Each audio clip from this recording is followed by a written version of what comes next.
এবং আমার মনে হয় আমাদের বিভিন্ন বাহিনী, সেনাবাহিনী, পুলিশ বাহিনী, র্যাব, বিজিবি, তাদের সন্তানরা তো বাংলাদেশে রয়েছে। তাদের সন্তানরা কি এই যে হুমকি প্রত্যেক নাগরিকের বিরুদ্ধে, যে বাসায়ও নিরাপদ নয়, তাদের ক্ষেত্রে কি এই হুমকিটা কার্যকর নয়?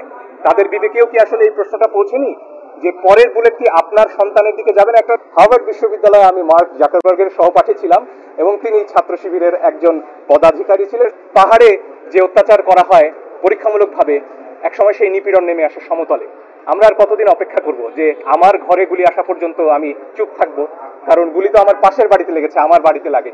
এটা আমার জায়গা থেকে বলা কঠিন, কিন্তু আমি যতদূর দেখেছি এর আগে কিন্তু বিশেষ করে ইলেকট্রনিক মিডিয়াতে এই যে 200 মানুষ মারা গেছেন কিংবা সরকারি হিসেবে সেটা 150, আজকে অ্যামনেস্টি ইন্টারন্যাশনাল পরিষ্কার বিবৃতি দিয়ে বলেছে এখানে প্রয়োজনের অতিরিক্ত বল প্রয়োগ করা হয়েছে। এখানে AK-47 যে রাইফেল, আপনারা কালাশনিকভ নামে যেটাকে অনেকে চেনেন, সেই রাইফেল যেটা যুদ্ধাস্ত্র, সেটার ব্যবহারের কথা অ্যামনেস্টি ইন্টারন্যাশনাল বলছে। গুলি করা হয়েছে 3 বাহিনী, পুলিশ বাহিনী, র্যাব এবং সেনাবাহিনী।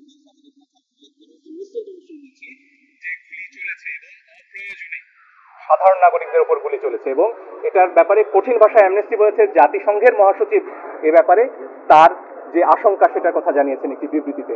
ফলে আমরা যে কথাগুলো আসলে আদালতে বলেছি এটা আন্তর্জাতিক অঙ্গনেও ধ্বনিত প্রতিধ্বনিত হচ্ছে।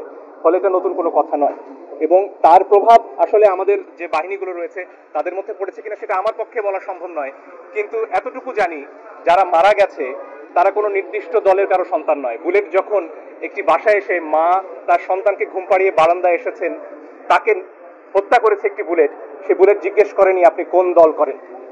এবং আমার মনে হয় আমাদের বিভিন্ন বাহিনী, সেনাবাহিনী, পুলিশ বাহিনী, র্যাব, বিজিবি, তাদের সন্তানরা তো বাংলাদেশে রয়েছে।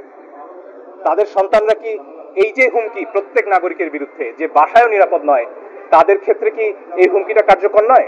তাদের বিবেকেও কি আসলে এই প্রশ্নটা পৌঁছেনি যে পরের বুলেট কি আপনার সন্তানের দিকে যাবেন? একটা খুব চমৎকার ছবি দেখছিলাম, সেখানে এক শিশুকে গুলি করছেন একজন পুলিশ এবং সেই শিশুটি জিজ্ঞেস করছে, বাবা ওটা কি তুমি? সে প্রশ্ন তো আমাদের সবাইকে করতে হবে।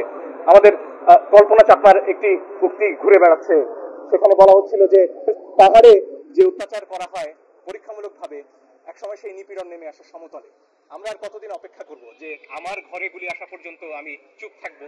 কারণ গুলি তো আমার পাশের বাড়িতে লেগেছে, আমার বাড়িতে লাগে।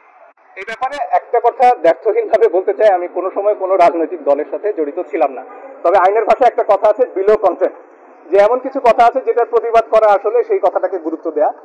এটার ব্যাপারে একটা খুব সুন্দর, যেটাকে মিম বলা হয়, ভেসে বেড়াচ্ছে, যে একজন বলছেন হার্ভার্ড বিশ্ববিদ্যালয়ে আমি মার্ক জাকারবার্গের সহপাঠী ছিলাম এবং তিনি ছাত্র শিবিরের একজন পদাধিকারী ছিলেন এবং তার মোটিভেশনাল স্পিচ শুনে এতজন সনাতন ধর্মাবলম্বী ধর্মান্তর করেছিলেন। তো আমার মনে হয় এই যুগের তারুণ্য এই প্রশ্নগুলোর, এই কাদা ছোড়াছুড়ির, এই কাউকে রাজাকার বলা, কাউকে শিবির বলা, কাউকে জামাত বলা, এসবের উত্তর দেওয়ার জন্য যথেষ্ট। আমার দিক থেকে ব্যক্তিগতভাবে এই প্রশ্নের উত্তর দেওয়ারও আমি প্রয়োজন মনে করি।